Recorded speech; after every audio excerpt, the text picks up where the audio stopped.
नारायणं नमस्कृत्य नरं चैव नरोत्तमं देवीं सरस्वतीं व्यासं ततो जयमुदीरयेत्। गजाननं भूतगणाधिसेवितं कपितजम्बुफलचारुभक्षणं उमासुतं शोकविनाशकारकं नमामि विघ्नेश्वरपादपङ्कजं। गुरुर्ब्रह्मा गुरुर्विष्णु गुरुर्देवो महेश्वरा गुरुर्साक्षात् परं ब्रह्म तस्मै श्री गुरुवे नमः। जय श्री कृष्णा।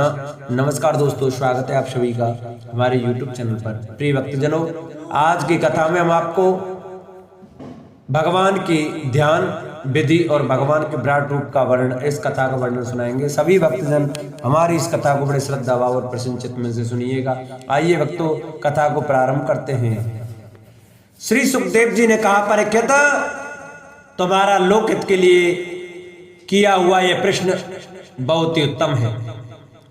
मनुष्यों के लिए जितनी भी बातें सुनने, स्मरण करने या कीर्तन करने की हैं, उन सब में यह श्रेष्ठ है। आत्मज्ञानी महापुरुष ऐसे प्रश्न का बड़ा आदर करते हैं।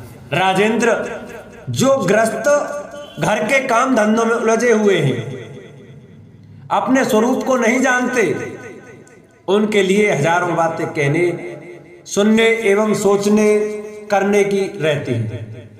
उनकी सारी उम्र यूं ही बीत जाती है। उनकी रात नींद या स्त्री प्रसंग से कटती है और दिन धन की हाय हाय या कुटुंबियों के भरण पोषण में समाप्त हो जाती है।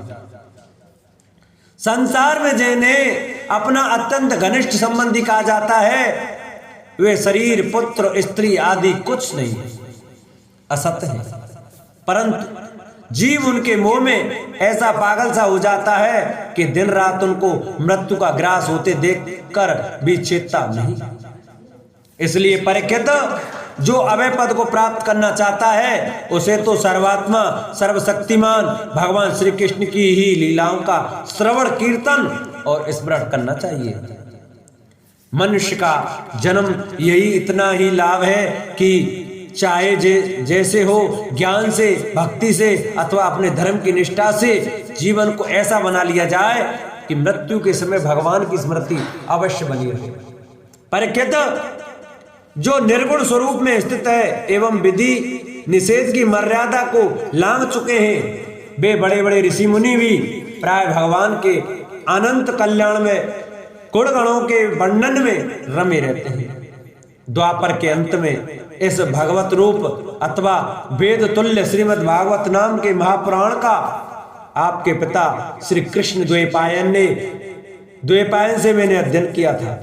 राजर से मेरी निर्गुण स्वरूप परमात्मा में पूर्ण निष्ठा है।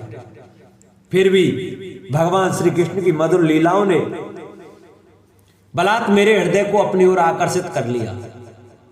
यही कारण है कि मैं अपने इस पुराण का अध्ययन, मैंने इस पुराण का अध्ययन किया है। तुम भगवान के परम भक्त हो, इसलिए तुम्हें मैं इसे सुनाऊंगा। जो इसके प्रति श्रद्धा रखते हैं, उनकी शुद्ध चित्तवृत्ति भगवान श्री कृष्ण के चरणों में अनन्य प्रेम के साथ बहुत शीघ्र लग जाती है। जो लोक या परलोक की किसी भी वस्तु की इच्छा रखते हैं या इसके विपरीत संसार में दुख का अनुभव करके जो उससे विरक्त हो गए हैं और निर्भय मोक्ष पद को प्राप्त करना चाहते हैं, उन साधकों के लिए तथा योग संपन्न सिद्ध ज्ञानियों के लिए भी समस्त शास्त्रों का यही निर्णय है कि वे भगवान के नामों का प्रेम से संकीर्तन करें। अपने कल्याण साधन की ओर से असावधान रहने वाले पुरुषों की वर्षों लंबी आयु भी अनजान में व्यर्थ ही बीत जाती है। उससे क्या लाभ? सावधानी से ज्ञान पूर्वक बिताई हुई घड़ी 2 घड़ी भी श्रेष्ठ है, क्योंकि उसके द्वारा अपने कल्याण की चेष्टा तो की जा सकती है। राजर्षि खट्वांग अपनी आयु की समाप्ति का समय जानकर 2 घड़ी में ही सब कुछ त्याग कर भगवान के अभय पद को प्राप्त हो गए। परीक्षित, अभी जो तुम्हारे जीवन की अवधि 7 दिन की है, इस बीच में तुम अपने परम कल्याण के लिए जो कुछ करना चाहिए सब कर लो। मृत्यु का समय आने पर मनुष्य घबराए नहीं, उसे चाहिए कि वह वैराग्य के शस्त्र से शरीर और उससे संबंध रखने वालों के प्रति ममता को काट डाले। धैर्य के साथ घर से निकलकर पवित्र तीर्थ के जल में स्नान करे और पवित्र तथा एकांत स्थान में विधि पूर्वक आसन लगाकर बैठ जाए।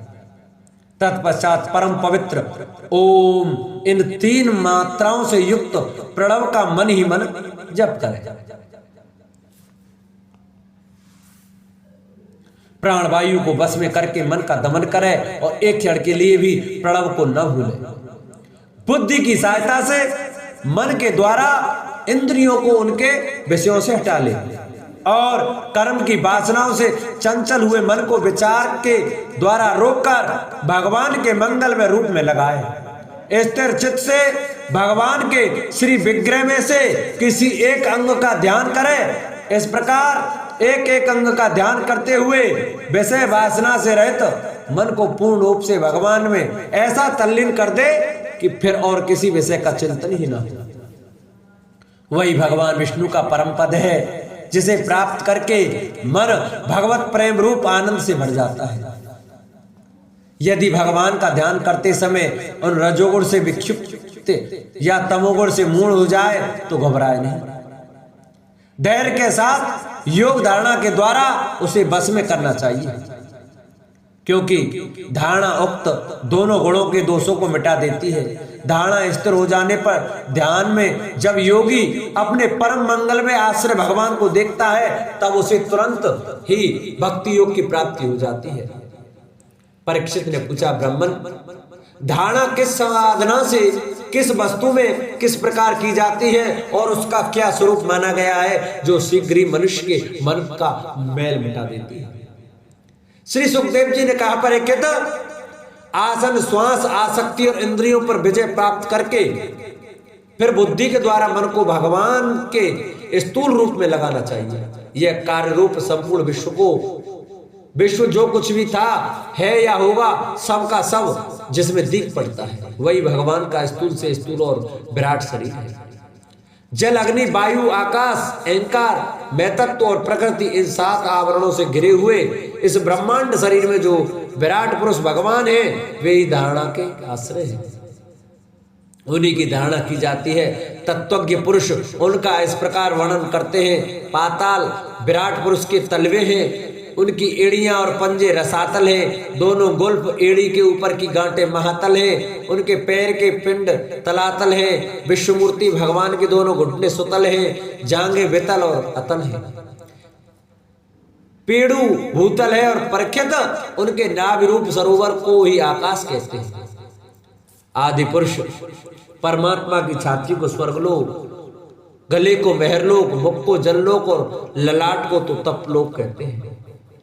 और सहस्त्र सिर वाले भगवान का मस्तक समूह ही सत्यलोक है। इंद्र आदि देवता उनकी भुजाएं हैं, दिशाएं कान और शब्द श्रवणेन्द्रिय हैं, दोनों अश्विनी कुमार उनकी नासिका के छिद्र हैं, गंध घ्राणेन्द्रिय और धधकती हुई आग उनका मुख है। भगवान विष्णु के नेत्र अंतरिक्ष है, उनमें देखने की शक्ति सूर्य है, दोनों पलकें रात और दिन है, उनका भ्रूवे विलास ब्रह्मलोक है, तालु जल है, जिब्या रस वेदों को भगवान का ब्रह्मरंध्र कहते हैं और यम को डाणे सब प्रकार के स्नेह दांत हैं और उनकी जगन मोहिनी माया को ही उनकी मुस्कान कहते हैं। यह अत्यंत सृष्टि उसी माया का कटाक्ष विलेप है। लज्जा ऊपर का होठ, लोभ नीचे का होठ, धर्म स्तन और अधर्म पीठ है, प्रजापति उनके मूत्रेंदी है, मित्रावरण अंडकोश है, समुद्र कोख है और बड़े बड़े पर्वत उनकी हड्डियां हैं। राजन विश्व मूर्ति विराट पुरुष की नाड़ियां नदियां हैं, वृक्ष रोम है, परम प्रबल वायु श्वास है, काल उनकी चाल है और गुणों का चक्कर चलाते रहना ही उनका कर्म है। परीक्षित बादलों को उनके केस मानते हैं, संध्या उन अनंत का वस्त्र है, महात्माओं ने अव्यक्त मूल प्रकृति को ही उनका हृदय बताया है और सब विकारों का खजाना उनका मन चंद्रमा कहा गया है। मैं तत्व को सर्वात्मा भगवान का चित्त कहते हैं और रुद्र उनके अहंकार कहे गए हैं। घोड़े, खच्चर, ऊंट और हाथी उनके नख हैं। वन में रहने वाले सारे मृग और पशु उनके कट प्रदेश में स्थित हैं। तरह तरह के पक्षी उनके अद्भुत रचना कौशल है। स्वयं भव मनु उनकी बुद्धि है और मनु की संतान मनुष्य उनके निवास स्थान है। गंधर्व, विद्याधर, चारण और अप्सराएं उनके षडज आदि स्वरों की स्मृति है। दैत्य उनके वीर हैं। ब्राह्मण मुख, क्षत्रिय भुजाएं, वैश्य जंघाएं और शूद्र उन विराट पुरुष के शरण है। विविध देवताओं के नाम से जो बड़े बड़े द्रव्य में यज्ञ किए जाते हैं वे उनके कर्म हैं। परख्यात विराट पुरुष विराट भगवान के स्थूल का यही स्वरूप है। सो मैंने तुम्हें सुना दिया। इसी में मुमुक्ष पुरुष बुद्धि के द्वारा मन को स्थिर करते हैं, क्योंकि इसमें भिन्न और कोई वस्तु नहीं है। जैसे स्वप्न देखने वाला स्वप्नावस्था में अपने आप को ही विविध पदार्थों के रूप में देखता है, वैसे ही सबकी बुद्धि वृत्तियां के द्वारा सब कुछ अनुभव करने वाला सर्वांतर्यामी परमात्मा भी एक ही है। उन सत्य स्वरूप आनंद निधि भगवान का ही भजन करना चाहिए। अन्य किसी भी वस्तु में आसक्ति नहीं करनी चाहिए, क्योंकि यह आसक्ति जीव के अधपतन का हेतु है। भगवान के स्थूल और सूक्ष्म रूपों की धारणा तथा क्रम मुक्ति और सदो मुक्ति का वर्णन श्री सुखदेव जी कहते हैं। सृष्टि के प्रारंभ में ब्रह्मा जी ने इसी धारणा के द्वारा प्रसन्न हुए भगवान से यह सृष्टि विषयक स्मृति प्राप्त की थी, जो पहले प्रलय काल में विलुप्त हो गई थी। इससे उनकी दृष्टि अमोद और बुद्धि निश्चयात्मकता हो गई। तब उन्होंने इस जगत को वैसे ही रचा जैसे कि यह प्रलय के पहले था। वेदों की वर्णन शैली ही इस प्रकार की है कि लोगों की बुद्धि स्वर्ग आदि निरर्थक नामों के फेर में फंस जाती है। जीव वहां सुख की वासना से स्वप्न सा देखता हुआ भटकने लगता है, किंतु उन मायावी लोकों में कहीं भी उसे सच्चे सुख की प्राप्ति नहीं होती।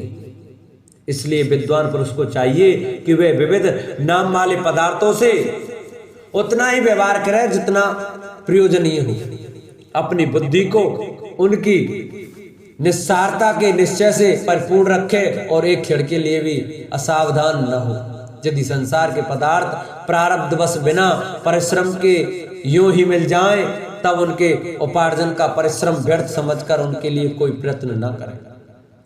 जब जमीन पर सोने से काम चल सकता है, तब पलंग के लिए प्रयत्न करने से क्या प्रयोजन।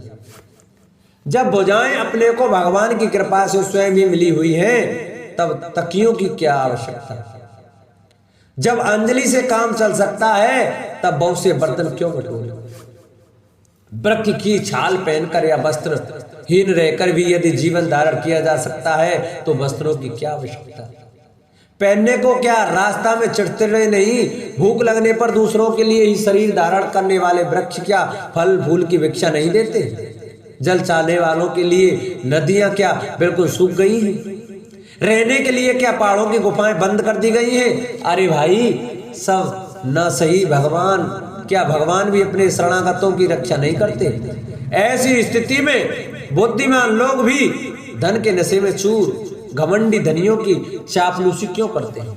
इस प्रकार विरक्त हो जाने पर अपने हृदय में नित्य विराजमान स्वतः सिद्ध आत्मस्वरूप परम प्रियतम परम सत्य जो अनंत भगवान है, बड़े प्रेम और आनंद से दृढ़ निश्चय करके उन्हीं का भजन करें, क्योंकि उनके भजन से जन्म मृत्यु के चक्कर में डालने वाले अज्ञान का नाश हो जाता है। पशुओं की बात तो अलग है, परंतु मनुष्यों में भला ऐसा कौन है जो लोगों को उस संसार रूप वैतरणी नदी में गिरकर अपने कर्मजन्य दुखों को भोगते हुए देखकर भी भगवान का मंगलमय चिंतन नहीं करेगा। इन असत विषय भोगों में ही अपने चित्त को भटकने देगा। कोई कोई साधक अपने शरीर के भीतर हृदय आकाश में विराजमान भगवान के प्रादेश मात्र स्वरूप की धारणा करते हैं। वे ऐसा ध्यान करते हैं कि भगवान की चार भुजाओं में शंख चक्र गदा और पद्म है। उनके मुख पर प्रसन्नता झलक रही है। कमल के समान विशाल और कोमल नेत्र हैं। कदम्ब के पुष्प की केसर के समान पीला वस्त्र धारण किए हुए हैं। भुजाओं में श्रेष्ठ रत्नों से जड़े हुए सोने के बाजूबंद शोभायान है। सिर पर बड़ा ही सुंदर मुकुट और कानों में कुंडल है, जिनमें जड़े हुए बहुमूल्य रत्न जगमगा रहे हैं। उनके चरण कमल योगेश्वरों के खिले हुए हृदय कमल की कर्णिका पर विराजित है। उनके हृदय पर श्री वत्स का चिन्ह एक सुनहरी रेखा है। गले में कौस्तुम मणि लटक रही है। बक स्थल कभी न कुबलाने वाली वनमाला से घिरा हुआ है। वे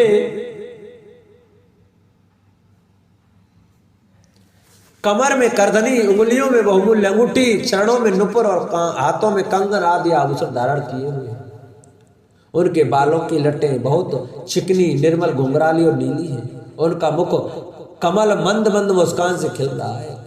लीलापूर्ण उन्मुक्त हास्य और चितवन से शोभायान भोयों के द्वारा वे भक्तजनों पर अत्यंत अनुग्रह की वर्षा कर रहे हैं। जब तक मन इस धारणा के द्वारा स्थिर न हो जाए तब तक बार बार इस चिंतन स्वरूप भगवान को देखते रहने की चेष्टा करनी चाहिए। भगवान के चरण कमलों से लेकर उनके मुस्कान युक्त मुख कमल पर्यंत समस्त अंगों की एक एक करके बुद्धि के द्वारा धारणा करनी चाहिए। जैसे जैसे बुद्धि शुद्ध होती जाएगी वैसे वैसे चित्त स्थिर होता जाएगा। जब एक अंग का ध्यान ठीक ठीक होने लगे तब उसे छोड़कर दूसरे अंग का ध्यान करना चाहिए। वे विश्वेश्वर भगवान दृश्य नहीं दृष्टा हैं, सगुण निर्गुण सब कुछ इन्हीं का स्वरूप है। जब तक इनमें अनन्य प्रेम में भक्ति योग न हो जाए तब तक साधक को नित्य नैमित्तिक कर्मों के बाद एकाग्रता से भगवान के उपयुक्त स्थूल रूप का ही चिंतन करना चाहिए। परीक्षित, जब योगी पुरुष इस मनुष्य लोक को छोड़ना चाहे तब देश और काल में मन को न लगाए, सुख पूर्वक स्थिर आसन से बैठकर प्राणों को जीतकर मन से इंद्रियों का संयम करे। तदंतर अपनी निर्मल बुद्धि से मन को नियमित करके मन के साथ बुद्धि को क्षेत्रज्ञ में और क्षेत्रज्ञ को अंतरात्मा में लीन कर दे। फिर अंतरात्मा को परमात्मा में लीन करके धीर पुरुष उस परम शांति में अवस्था में स्थित हो जाए। फिर उसके लिए कोई कर्तव्य विशेष नहीं रहता। इस अवस्था में सत्व गुण भी नहीं है, फिर रजोगुण और तमोगुण तो बात ही क्या है। अहंकार में तत्व और प्रकृति का भी वहां अस्तित्व नहीं है। उस स्थिति में जब देवताओं के नियामक काल की भी दाल नहीं गलती तब देवता और उनके अधीन रहने वाले प्राणी तो रह ही कैसे सकते हैं। योगी लोग यही नहीं यह नहीं इस प्रकार परमात्मा से भिन्न पदार्थों का त्याग करना चाहते हैं और शरीर तथा उसके संबंधी पदार्थों में आत्म बुद्धि का त्याग करके हृदय के द्वारा पद पद पर भगवान के जिस परम पूज्य स्वरूप का आलिंगन करते हुए अनन्य प्रेम से परिपूर्ण रहते हैं वही भगवान विष्णु का परम पद है। इस विषय में समस्त शास्त्रों की सहमति है। ज्ञान दृष्टि के बल से जिनके चित्त की वासना नष्ट हो गई है उन ब्रह्मनिष्ठ योगी को इस प्रकार अपने शरीर का त्याग करना चाहिए। पहले एड़ी से अपनी गुदा को दबाकर स्थिर हो जाए और तब बिना घबराहट के प्राण वायु को षट चक्र भेदन की रीति से ऊपर ले जाए। मनुष्य योगी को चाहिए कि नाभि चक्र मणिपूरक में स्थित वायु को हृदय चक्र अनाहत में वहां से उदान वायु के द्वारा बक्ष स्थल के ऊपर विशुद्ध चक्र में, फिर उस वायु को धीरे धीरे तालमूल में विशुद्ध चक्र के अग्रभाग में चढ़ा दे। तदंतर 2 आंखें, 2 कान, 2 नासा छिद्र और मुख इन 7 छिद्रों को रोककर उस तालमूल में स्थित वायु को भौं के बीच आज्ञा चक्र में ले जाए। यदि किसी लोक में जाने की इच्छा न हो तो आधी घड़ी तक उस वायु को वहीं रोककर स्थिर लक्ष्य के साथ उसे सहस्त्रार में ले जाकर परमात्मा में स्थित हो जाए। इसके बाद ब्रह्मरंध्र का भेदन करके शरीर इंद्रियों को छोड़ दे। परीक्षित, यदि योगी की इच्छा हो कि मैं ब्रह्मलोक में जाऊं, 8 सिद्धियां प्राप्त करके आकाशचारी सिद्धों के साथ विहार करूं अथवा त्रिगुण में ब्रह्मांड के किसी भी प्रदेश में विचरण करूं तो उसे मन और इंद्रियों को साथ ही लेकर शरीर से निकलना चाहिए। योगियों का शरीर वायु की भांति सूक्ष्म होता है। उपासना, तपस्या, योग और ज्ञान का सेवन करने वाले योगियों को त्रिलोकी के बाहर और भीतर सर्वत्र स्वच्छंद रूप से विचरण करने का अधिकार होता है। केवल कर्मों के द्वारा इस प्रकार बेरोक टोक विचलना नहीं हो सकता। परीक्षित, योगी ज्योतिर्मय मार्ग सुषुम्ना के द्वारा जब ब्रह्मलोक के लिए प्रस्थान करता है तब पहले वह आकाश मार्ग से अग्निलोक में जाता है। वहां उसके बचे कुचे मल भी जल जाते हैं। इसके बाद वह वहां से ऊपर भगवान श्री हरि के सुषुमार नामक ज्योतिर्मय चक्र पर पहुंचता है। भगवान विष्णु का यह सुषुमार चक्र विश्व ब्रह्मांड के भ्रमण का केंद्र है। उसका अतिक्रमण करके अत्यंत सूक्ष्म एवं निर्मल शरीर से वह अकेला ही मैं लोक में जाता है। वह लोक ब्रह्मवेत्ताओं के द्वारा भी बंधित है और उसमें कल्प पर्यंत जीवित रहने वाले देवता विहार करते हैं। फिर जब प्रलय का समय आता है तब नीचे के लोगों को शेष के मुख से निकली हुई आग के द्वारा भस्म होते देख वह ब्रह्मलोक में चला जाता है। जिस ब्रह्मलोक में बड़े बड़े सिद्धेश्वर विमानों पर निवास करते हैं, उस ब्रह्मलोक की आयु ब्रह्मा की आयु के समान ही दो परार्ध की। वहां न सुख है, न दुख है, न बुढ़ापा है, न मृत्यु। फिर वहां किसी प्रकार का उद्वेग या भय तो हो ही कैसे सकता है। वहां यदि दुख है तो केवल एक बात का, वह यही कि इस परम पद को न जानने वाले लोगों के जन्म मृत्यु में अत्यंत घोर संकटों को देखकर दयावश वहां के लोगों के मन में बड़ी व्यथा होती है। सत्यलोक में पहुंचने के पश्चात वह योगी निर्भय होकर अपने सूक्ष्म शरीर को पृथ्वी से मिला देता है और फिर उतावली न करते हुए 7 आवरणों का भेदन करता है। पृथ्वी रूप से जल को और जल रूप से अग्नि में आवरणों को प्राप्त होकर वह ज्योति रूप से वायु रूप आवरण में आ जाता है और वहां से समय पर ब्रह्म की अनंतता का बोध कराने वाले आकाश रूप आवरण को प्राप्त करता है। इस प्रकार स्थूल आवरणों को पार करते समय उसकी इंद्रियां भी अपने सूक्ष्म अधिष्ठान में लीन हो जाती हैं। घ्राण इंद्रियां गंध तन्मात्रा में रसना, रस तन्मात्रा में नेत्र और रूप तन्मात्रा में त्वचा, स्पर्श तन्मात्रा में स्रोत, शब्द तन्मात्रा में और कर्मेंद्रियां अपनी अपनी क्रिया शक्ति में मिलकर अपने अपने सूक्ष्म स्वरूप को प्राप्त हो जाती है। इस प्रकार योगी पंचभूतों के स्थूल सूक्ष्म आवरणों को पार करके अहंकार में प्रवेश करता है। वहां सूक्ष्म भूतों को तामस अहंकार में, इंद्रियों को राजस अहंकार में और मन और इंद्रियों के अधिष्ठाता देवताओं को सात्विक अहंकार में लीन कर देता है। इसके बाद अहंकार के सहित लय रूप गति के द्वारा मैं तत्व में प्रवेश करके अंत में समस्त गुणों के लय स्थान प्रकृति रूप आवरण में जा मिलता है। परीक्षित, महाप्रलय के समय प्रकृति रूप आवरण का भी लय हो जाने पर वह योगी स्वयं आनंद स्वरूप होकर अपने उस निवारण रूप से आनंद स्वरूप शांत परमात्मा को प्राप्त हो जाता है। जिसे इस भगवानमयी गति की प्राप्ति हो जाती है उसे फिर संसार में नहीं आना पड़ता। परीक्षित, तुमने जो पूछा था उसके उत्तर में मैंने वेदोक्त द्विविध सनातन मार्ग सदो मुक्ति और कर्म मुक्ति का तुमसे वर्णन किया। पहले ब्रह्मा जी ने भगवान वासुदेव की आराधना करके उनसे जब प्रश्न किया था तब उन्होंने उत्तर में इन्हीं दोनों मार्गों की बात ब्रह्मा जी से कही। संसार चक्र में पड़े हुए मनुष्य के लिए जिस साधना के द्वारा उसे भगवान श्री कृष्ण की अनन्य प्रेममयी भक्ति प्राप्त हो जाए उसके अतिरिक्त और कोई भी कल्याणकारी मार्ग नहीं है। भगवान ब्रह्मा ने एकाग्र चित्त से सारे वेदों का 3 बार अनुशीलन करके अपनी बुद्धि से यही निश्चय किया कि जिससे सर्वात्मा भगवान श्री कृष्ण के प्रति अनन्य प्रेम प्राप्त हो वही सर्वश्रेष्ठ धर्म है। समस्त चर अचर प्राणियों में उनके आत्म रूप से भगवान श्री कृष्ण की ही लक्षित होते हैं, क्योंकि ये बुद्धि आदि दृश्य पदार्थ उनका अनुमान कराने वाले लक्षण है। वे इन सब के साक्षी एकमात्र दृष्टा है। परीक्षित, इसलिए मनुष्य को चाहिए कि सब समय और सभी स्थितियों में अपनी संपूर्ण शक्ति से भगवान श्री हरि का ही श्रवण कीर्तन और स्मरण करें। राजन, संत पुरुष आत्मस्वरूप भगवान की कथा का मधुर अमृत बांटते ही रहते हैं। जो अपने कान के दोनों में भर भर कर उनका पान करते हैं उनके हृदय में विषयों का विषैला प्रभाव जाता रहता है। वह शुद्ध हो जाता है और वे भगवान श्री कृष्ण के चरण कमलों की सन्निधि प्राप्त कर लेते हैं। बोलो वाक्य हरिलाल की। प्रिय भक्तजनों, आज की कथा का हम यही विश्राम करते हैं।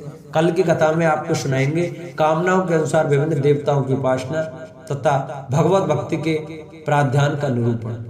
तो जिन भक्तों को हमारी यह कथा अच्छी लगी हो वो हमारी वीडियो को ज़्यादा से ज़्यादा शेयर करें, चैनल को सब्सक्राइब करें और वीडियो को लाइक करके कमेंट में राधे राधे अवश्य लिखें।